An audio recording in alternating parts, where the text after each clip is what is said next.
एक समय की बात है, एक कबूतर कहीं उड़ रहा था। रास्ते में शाम हो गई। उसने देखा कि वहां लाल पत्तों और घनी शाखाओं से भरा एक सुंदर जंगल है। इसलिए उसने सोचा कि क्यों ना उस जंगल में रात बिताई जाए और हरे भरे जंगल का आनंद लिया जाए। तो कबूतर इस जंगल में एक पेड़ की शाखा पर बैठ गया। इतनी यात्रा करने के बाद वह बहुत थक गया था। उसने राहत की सांस ली और अपने पंखों को सहलाने लगा। वह सोने ही वाला था कि उसने पेड़ में एक छेद देखा और यह निश्चित रूप से एक पक्षी का घर था। कबूतर ने सोचा कि क्यों न यहाँ के लोगों से मिलकर उनकी जीवन शैली के बारे में पता लगाया जाए।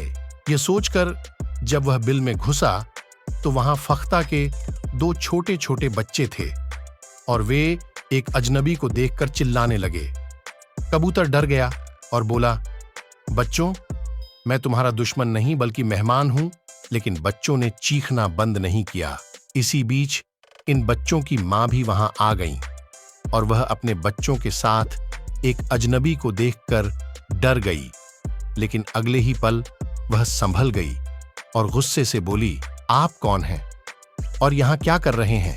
तो कबूतर बोला कि मैं कोई दुश्मन नहीं हूं और मैं तुम्हें या तुम्हारे बच्चों को हानि पहुंचाने नहीं आया हूं। मैं यहां से उड़कर कहीं दूर जा रहा था, लेकिन रास्ते में ही मुझे शाम हो गई और जंगल भी काफी खूबसूरत था, इसलिए मैं उतर गया।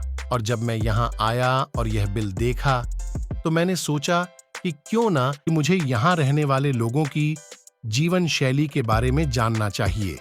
और मैं वापस जाने ही वाला था कि मैंने देखा कि इन बच्चों के साथ कोई बड़ा नहीं था। तभी ये बच्चे शोर मचाने लगे। यह सुनकर फाख्ता ने कहा, और क्योंकि तुम मुसाफिर हो, मैं तुम्हें क्षमा करता हूँ और आप यहाँ बिना किसी झिझक के रात बिता सकते हैं।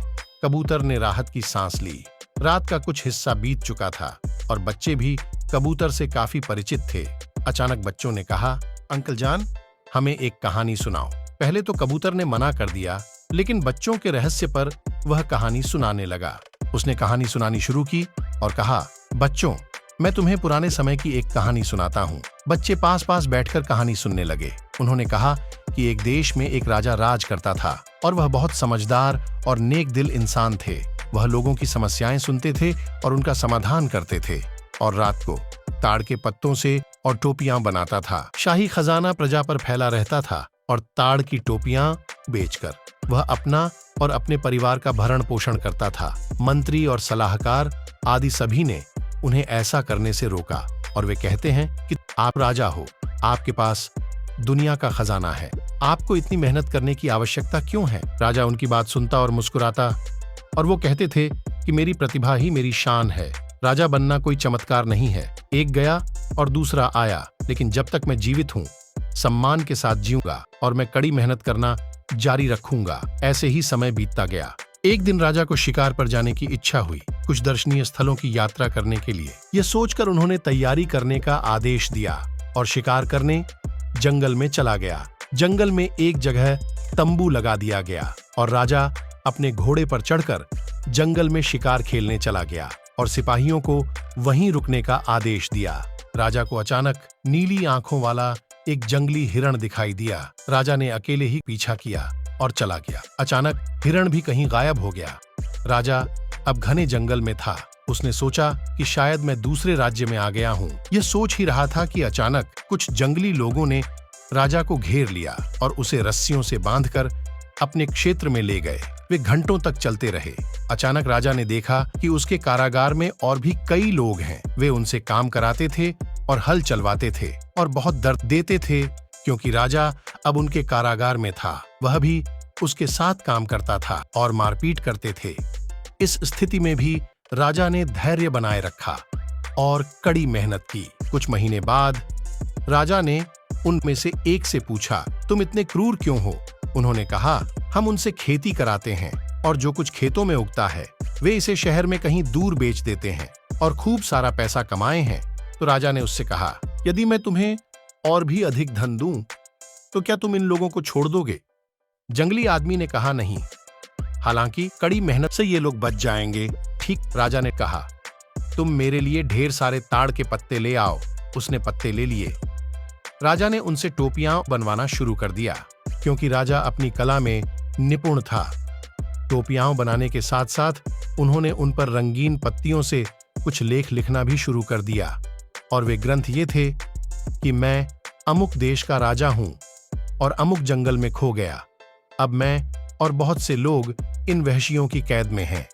जो भी इसे पढ़ता है उसे अपने राजा को बताना चाहिए और हमें उनसे छुड़ाओ।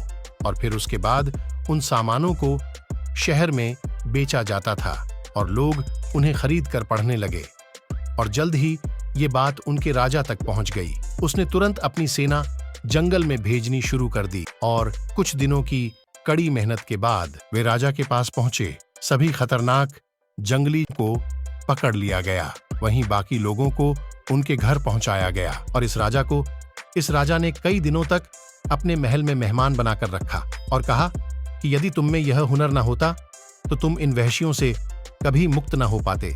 राजा मुस्कुराकर कहने लगा, मेरी प्रतिभा ही मेरी शान है। इतना कहकर राजा अपने देश को चला गया। और यह सच है कि प्रतिभाशाली लोग ही समाज का मान सम्मान और प्रतिष्ठा होते हैं। इसलिए व्यक्ति में प्रतिभा का होना जरूरी है। और यह कहानी सुनकर फाख्ता के बच्चे बहुत खुश हुए, और सुबह होते ही कबूतर उनसे ढेर सारा प्यार लेकर अपनी मंजिल की ओर रवाना हो गया।